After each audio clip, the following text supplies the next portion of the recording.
things America voted for, all the change and hope and yes we can America wanted when it elected Barack Obama, do not magically come with his inauguration. They come only with a fight. In our fourth story tonight, the main event, the reason for President Obama's big publicity push, the battle over the budget, which if it fails to pass Congress, takes with it change, hope, and yes, we can. Today, the president went to Capitol Hill to meet with members of the Senate Democratic Caucus, one of whom will join us momentarily, some of whom not 100% on board with Mr. Obama's plans, many of whom concerned about the recent congressional estimate that the Obama budget will deepen the deficit worse than originally thought. One of the main players, Senate Budget Chairman Kent Conrad of North Dakota, defending the Senate version of the budget, pointing out that it keeps Obama's big priorities alive. But as you'll notice, he says his budget makes them possible, as opposed to, say, makes them happen. We have attempted to preserve, and I think have preserved, the president's key priorities. That's what he asked me to do when we got the reforecast of reducing our dependence on foreign energy, excellence in education, health care reform. All of those are possible to move forward in the budget resolution that I have written. They are all in deficit-neutral reserve funds, which means those initiatives will have to be paid for, but that was always the president's intention. Obama's budget director, Peter Orszag, declared the Senate and Obama budgets, if not twins, then at least blood kin. But the White House, nevertheless, is now emailing supporters to get them to push Congress. Liberal progressive groups pursuing the same goals move on with a radio ad, Americans United for Change paying $700,000 for an ad, pressuring Congress to back Obama's budget. The ad does not name names, but if the gentleman from North Dakota, Senator Conrad, had any question who that ad is targeting, it will add in 11 states and in major markets in those states, such as Fargo and Bismarck. As promised now, one of the senators participating in today's meeting with President Obama, Bernie Sanders of Vermont, also a member of that budget committee. Much thanks for your time tonight, Senator. Great to be with you, Keith. First, if you would give us your read on this meeting today with the president, what is his approach here? Well, I think the president was very forceful, and what he said basically is, I ran to change America. I'm going to keep the promises that I made to the American people. We are going to provide health care to all people. We are going to become energy independent. And we all are going to make sure that we reform education, make sure that all of our kids are able to get into college.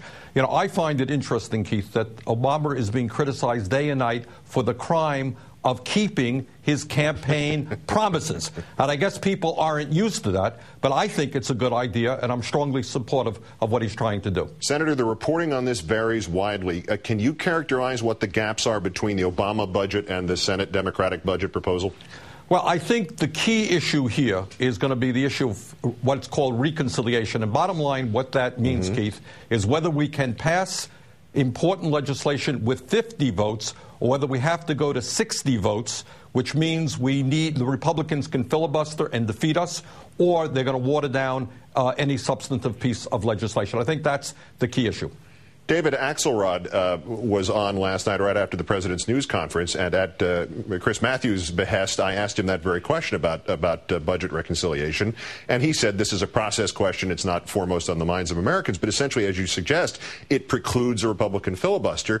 In the House, Congressman Spratt made his successes on health care using it in this same way. So the same question that I asked Mr. Axelrod, I'll ask you, Senator, is the Senate going to wind up using the reconciliation version or the straight 60-39 vote version? Well, if we have to go to 60 votes, either nothing happens in terms of health care or it is a very weak proposal, which may not be worth even doing. And I would say the same thing with regard to global warming. My hope is we will use reconciliation. I think in the House, at least in health care, we're expecting to see reconciliation. And I find it interesting that our friends in the Republican Party are saying, oh, reconciliation is terrible. The idea of 50 votes and a majority actually carrying major policy. Well, you know, when they passed Bush's tax breaks for billionaires, you know what they used? Reconciliation. Yeah, and they've been using it off and on since 1980. So we're going to go into that in depth later in the program. But something else here. There's a quote in the Atlantic magazine from an unnamed White House official who says these pro-budget ads won't hurt, won't help. I mean, what do you think on this? Should the president's supporters be calling their congressmen and their senators' offices and saying, look, this is what I voted for, don't screw this up? I think so.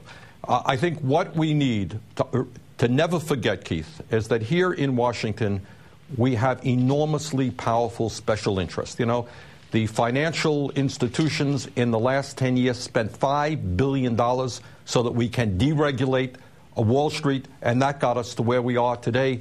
The insurance companies and the drug companies spend huge amounts of money keeping us the only nation in the industrialized world without a national health care program. So what we need to combat that enormous power of the big money interest is a strong grassroots movement. Is it ironic that perhaps one of the benefits here right now of one of the things that might tip this in the balance of the forces of good is that Wall Street is in fact showing a few signs of life? Could that make an argument for Senator Conrad that nobody else could?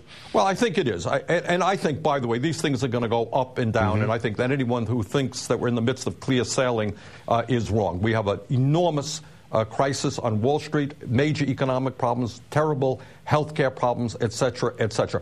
But I think what people respect about President Obama is that he is willing to deal with the real issues facing our country, unlike Bush, who either pushed them under the rug and kept telling us, you recall, how strong the economy was just before it collapsed, or else took us in the wrong direction. And I think people respect Obama's willing to be straight with them. Senator Bernie Sanders, the independent from Vermont, a pleasure to see you last week in Los Angeles, sir, and great thanks for your time tonight. Thank you, Keith.